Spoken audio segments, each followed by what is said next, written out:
I'm Sophia Chen, and 6 months ago, I was the family disappointment living in a studio apartment, working double shifts at a coffee shop just to pay rent. Today, I'm married to a tech billionaire, own 3 luxury properties, and watch my mother grovel for invitations to events she'll never attend. But let me take you back to the dinner that changed everything, the night my own family tried to auction off my dignity for their financial gain. Tell me in the comments, have you ever been treated like you were worthless by the people who should protect you?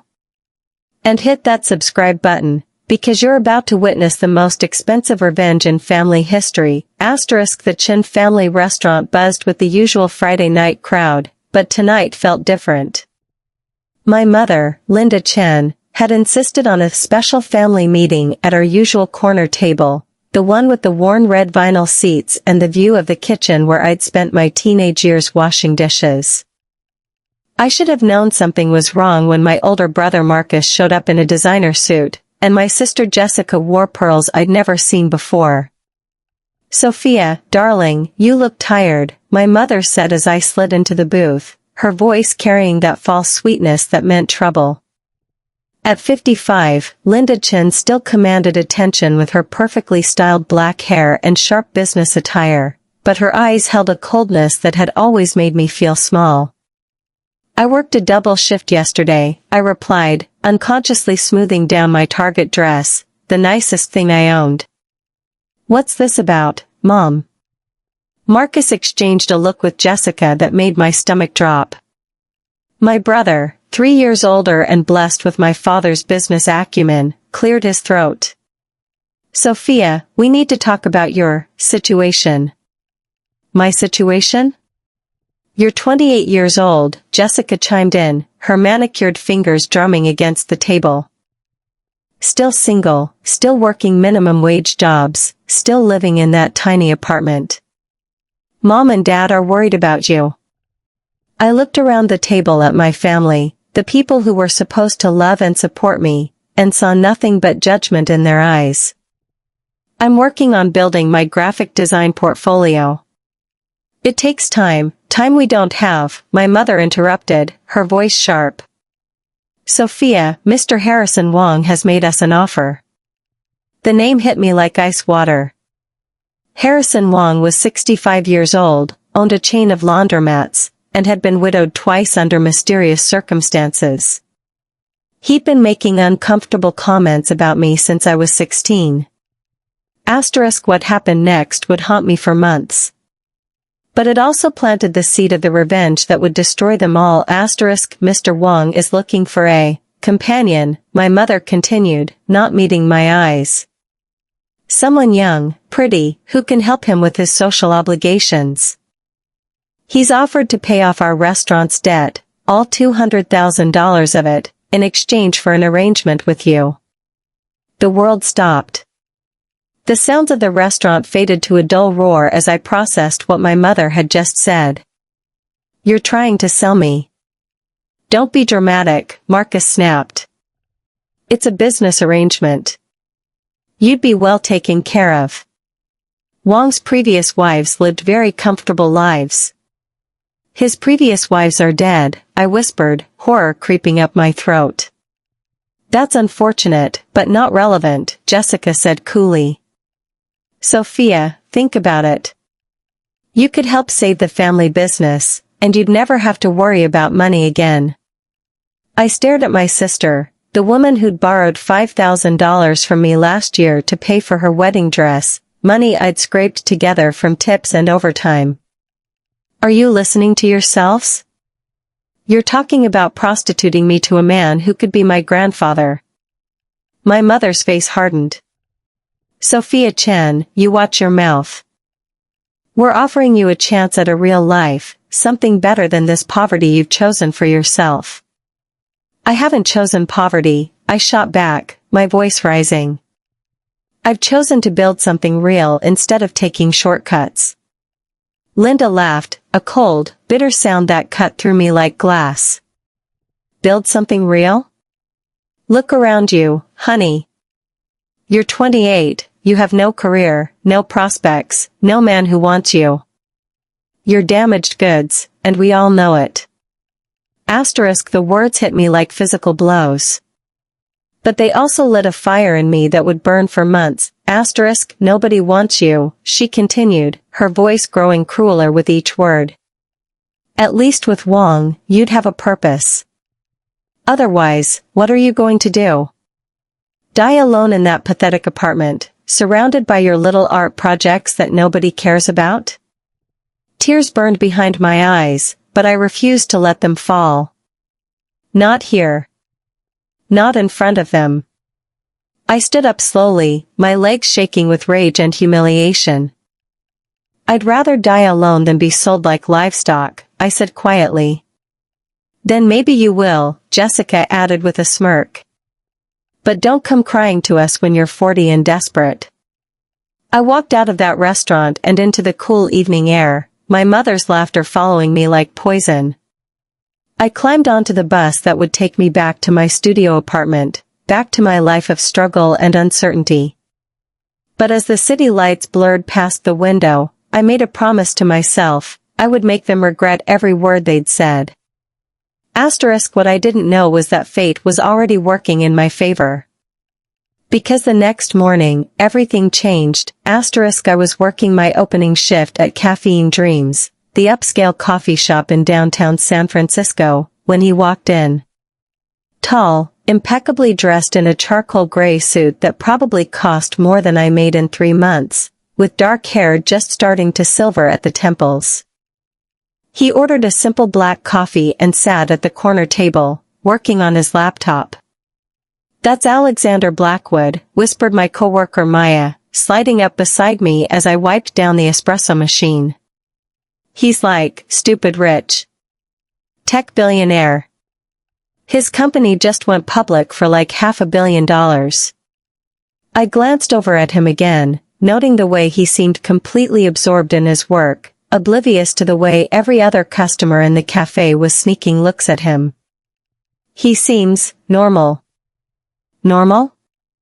Maya laughed. Sophia, that man could buy this entire building without checking his bank balance. He's anything but normal. The busy morning rush kept me from thinking too much about Alexander Blackwood, but when the afternoon lull hit, I found myself refilling his coffee cup for the 3rd time. Thank you, he said, looking up from his laptop. His eyes were the deepest shade of green I'd ever seen. I'm sorry, I've been camping out here for hours. I hope that's okay. Of course, I replied, surprised by how warm his voice was. Working on something important? He smiled, not the predatory grin I was used to from men trying to hit on me, but something genuine. Trying to solve a design problem, actually. My team keeps presenting me with logos that look like they were created by committee. No soul, you know? That's when I made the decision that would change my life forever. What kind of company? I asked, setting down the coffee pot. Tech startup. We're launching a new social platform focused on authentic connections. Ironically, we can't seem to authentically connect with our brand identity. He laughed, running a hand through his hair. I'm sorry, you probably don't want to hear about my business problems. Actually, I do graphic design on the side, I said, the words tumbling out before I could stop them. I mean, I'm not professional or anything, but...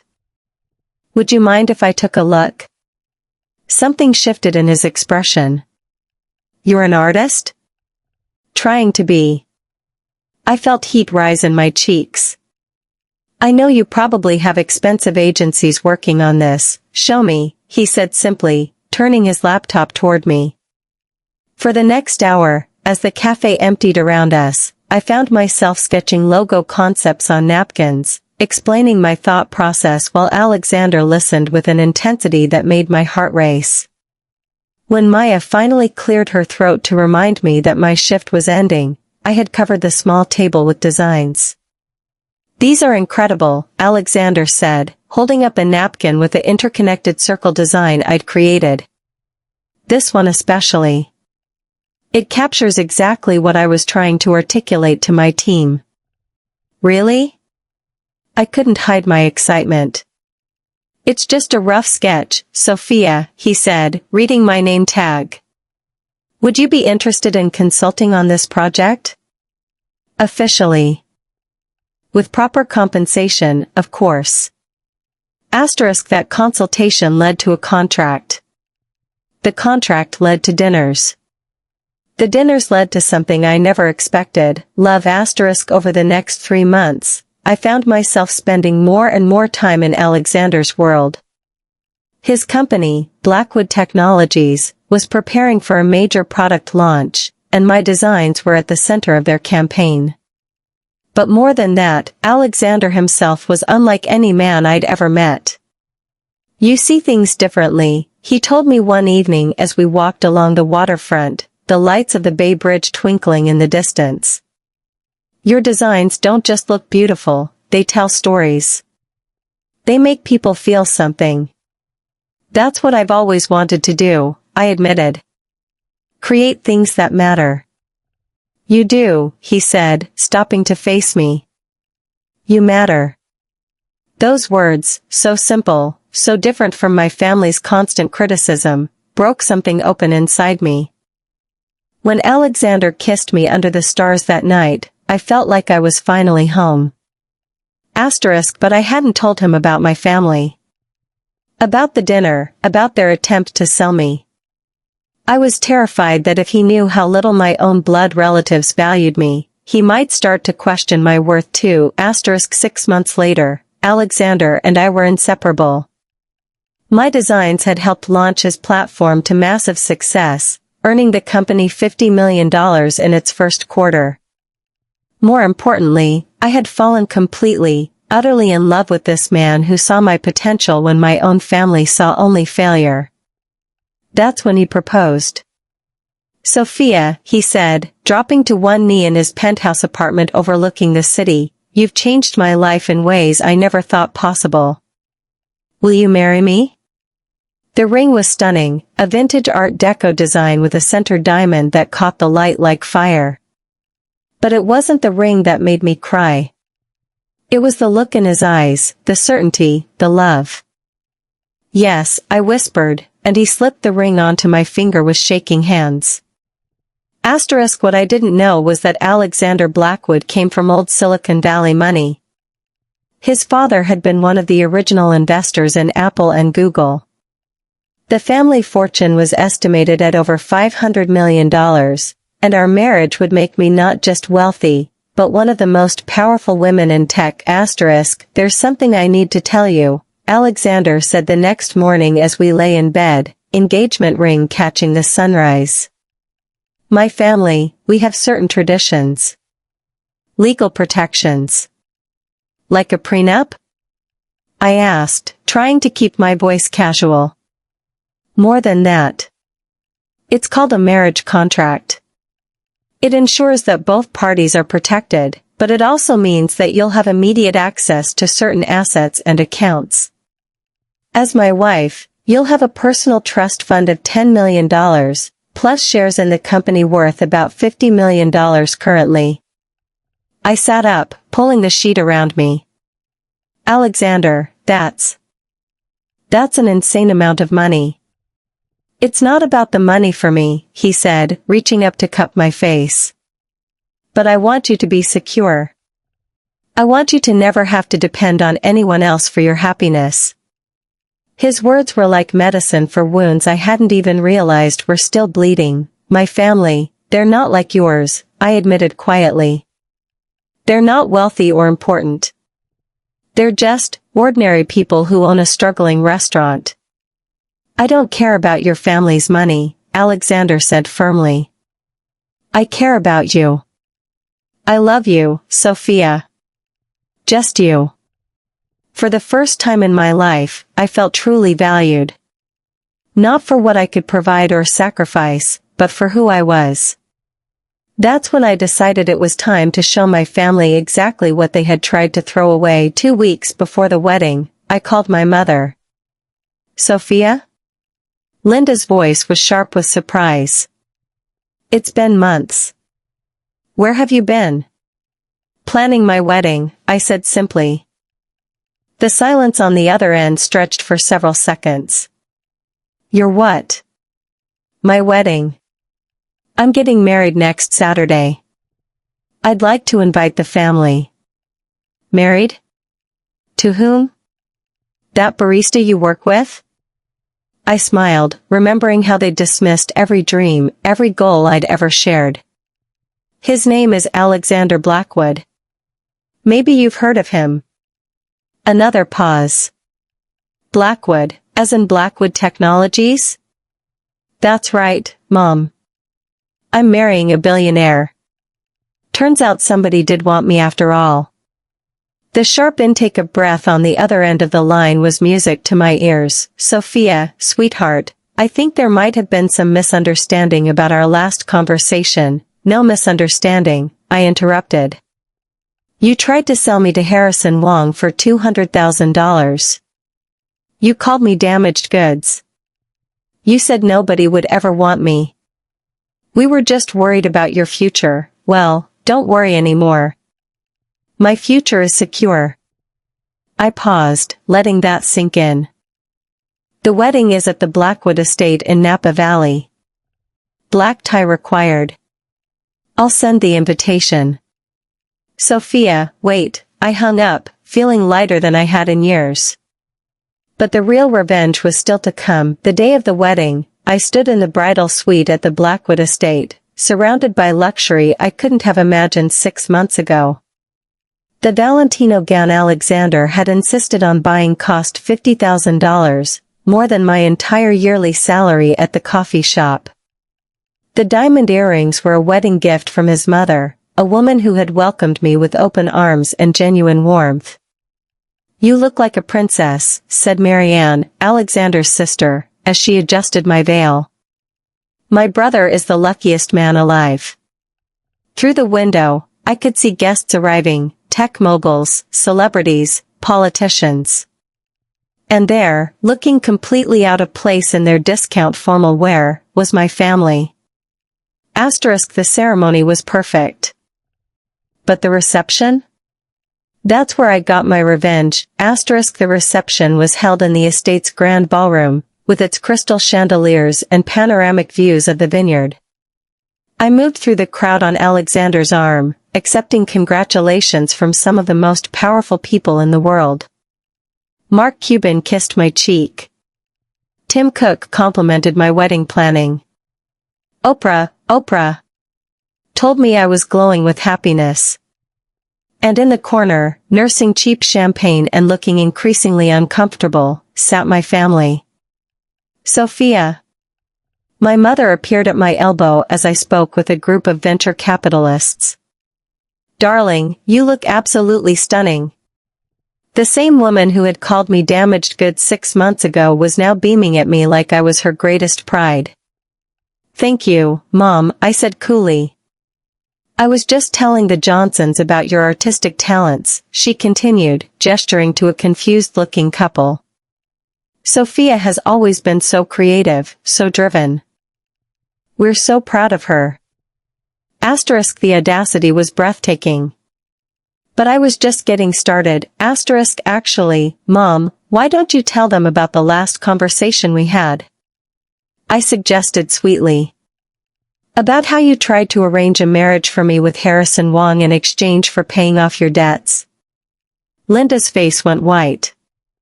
The Johnsons, who I now recognized as investors Alexander had introduced me to earlier, looked shocked. I'm sorry, what? Mrs. Johnson asked, her voice sharp with disbelief. Oh yes, I continued, my voice carrying across the immediate area. My mother tried to essentially sell me to a 65-year-old man for $200,000. She told me nobody would ever want me because I was damaged goods. A small crowd was gathering now, drawn by the tension. I could see Marcus and Jessica pushing through the group, their faces panicked. Sophia, please, Linda started. Please what? I asked, my voice rising. Please don't tell people the truth? Please pretend that you didn't laugh when you told me I was worthless." Alexander appeared at my side, his presence immediately steadying me. "Everything okay, darling?" "Perfect," I said, taking his hand. I was just sharing with everyone how supportive my family has always been of my dreams. But the nuclear bomb was still coming. "Ladies and gentlemen," I said, raising my voice to address the entire ballroom. "If I could have your attention for a moment." The room fell silent. 300 of the most influential people in America turned to look at me, the barista who had married into one of the country's most powerful families. 6 months ago, my family held a dinner to discuss my future. My mother, Linda Chen, told me that nobody would ever want me. She tried to arrange a marriage for me with a much older man in exchange for money to pay off their business debts. Gasps rippled through the crowd. I could see my family shrinking into themselves, desperate to disappear. She called me damaged goods. She said I was worthless. My voice carried clearly across the ballroom. Tonight, I want to thank her. The confusion on everyone's faces was palpable. Because if she hadn't shown me exactly how little she valued me, I never would have walked away. I never would have been working at that coffee shop where I met my incredible husband. I never would have discovered that I am worth something, not because of what I can do for others, but because of who I am. Alexander squeezed my hand, his eyes shining with pride and love. "So thank you, Mom, for teaching me that sometimes the people who claim to love you are the ones holding you back. And thank you for showing me the difference between being wanted and being valued." The silence that followed was deafening. But then something unexpected happened. The applause started slowly, one person, then another, then a wave of support from every corner of the room. These titans of industry, these celebrities and politicians, were giving me a standing ovation for standing up to my toxic family. As the clapping died down, I watched my mother's face cycle through shame, rage, and desperate calculation. Marcus was pulling her toward the exit, Jessica close behind, all of them fleeing the scene of their humiliation. But I wasn't done yet. "Wait," I called out, my voice stopping them at the ballroom doors. "There's one more thing." The room held its breath as I reached into my purse and pulled out an envelope. "Mom, you mentioned that the restaurant owes $200,000 in debts. Consider this my wedding gift to the family." I handed her the envelope. With shaking hands, she opened it and pulled out a check. $200,000, I announced to the room. "Enough to pay off your debts and keep the restaurant running." Linda stared at the check, then at me, her mouth opening and closing like a fish. "But there are conditions," I continued. "The money comes with a legal agreement. You will never contact me again. You will never use my name or my husband's name for business purposes. And you will never, ever, refer to me as your daughter in public again." The final twist was about to drop, because you see, Mom, you were wrong about one thing. I am worth something. I'm worth exactly $60 million, which is the value of my stake in Blackwood Technologies as of this morning's stock price. Plus the $10 million trust fund Alexander set up for me. Plus the 3 properties we own together. The numbers hit the room like a physical force. I was worth more than most of the guests combined. "So you're right that nobody wanted me, the broken, desperate version of myself that you created. But somebody wanted the real me. The me that exists when I'm not being told I'm worthless every day." I took Alexander's arm and started to walk away, then turned back one last time. "Oh, and Harrison Wong? He was arrested last week for tax evasion and suspicious circumstances surrounding his second wife's death. So thank you for saving me from that too." My mother's scream of rage followed us as we left our own reception, but I was laughing too hard to care. 3 months later, I was sitting in my new office at Blackwood Technologies, reviewing applications for the Sophia Chin Foundation, a nonprofit I'd started to help young women escape toxic family situations and build their own careers. My assistant knocked on the door. "Mrs. Blackwood? There's a woman here claiming to be your mother.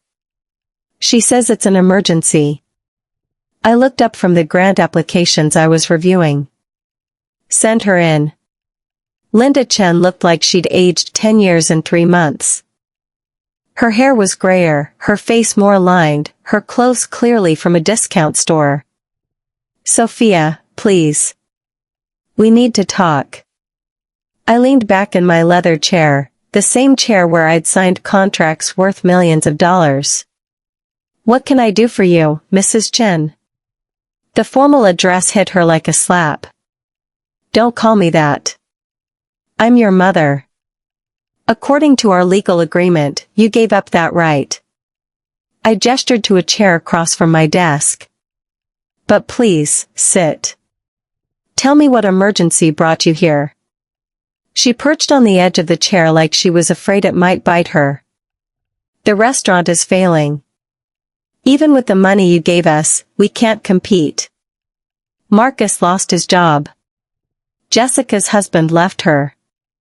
We're going to lose everything." I felt nothing.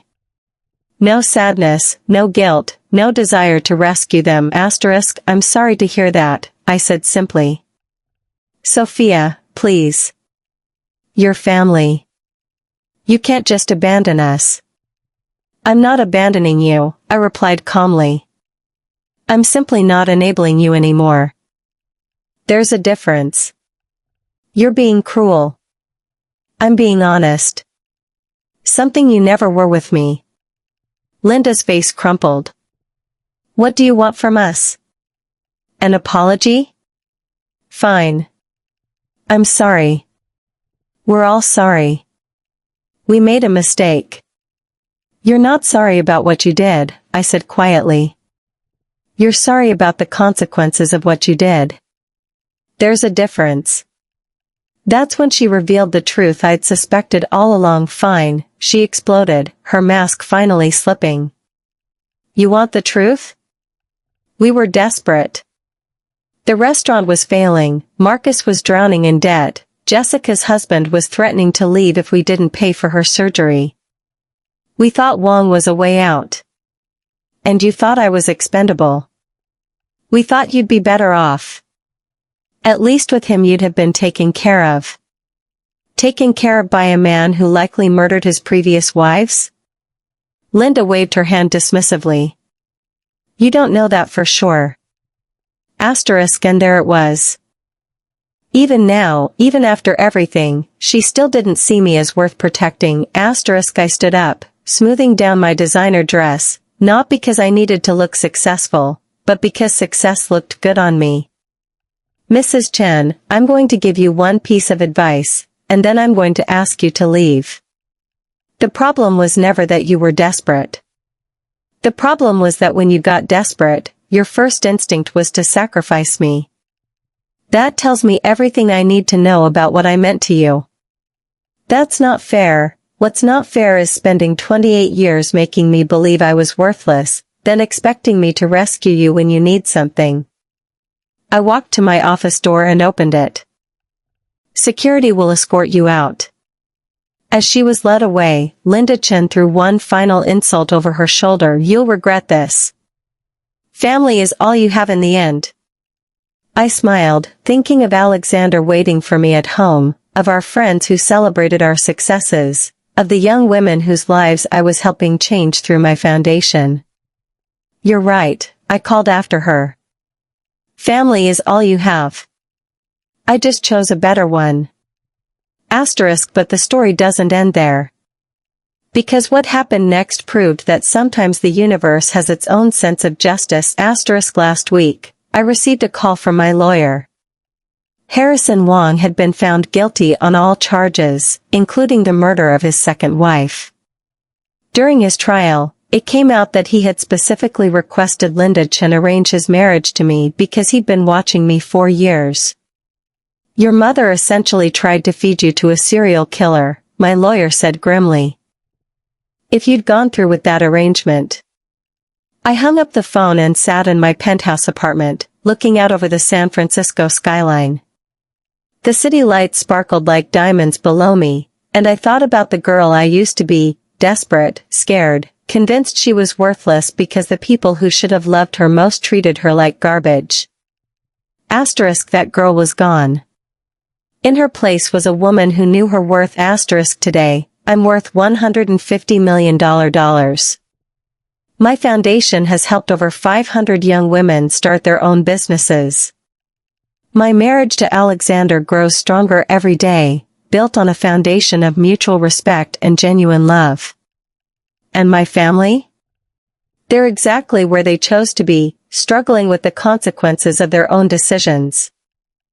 The most powerful revenge isn't destruction, it's becoming so successful that your enemies become irrelevant. To anyone watching who feels worthless, undervalued, or trapped by toxic family members, your worth isn't determined by people who can't see it. Sometimes the greatest gift someone can give you is showing you who they really are. My family thought I was nothing without them. Turns out, they were nothing without me. Asterisk, don't wait for permission to live your life. Don't wait for approval to chase your dreams. And definitely don't wait for toxic people to change. Change your own situation instead. Asterisk, the most devastating comeback isn't revenge, it's success. It's becoming everything they said you couldn't be while they stay exactly what they always were. I'm Sophia Blackwood, and I built a $150 million fortune after my family called me worthless. If I can do it, so can you. Your comeback starts now. What's your story? Have you ever had to choose between family loyalty and self-respect? Tell me in the comments below. I read every single one. And if this story inspired you, hit that subscribe button and ring the notification bell. Because every week, I share stories of people who refused to stay victims and became victors instead. Asterisk, remember, you are not what happened to you. You are what you choose to become. Asterisk.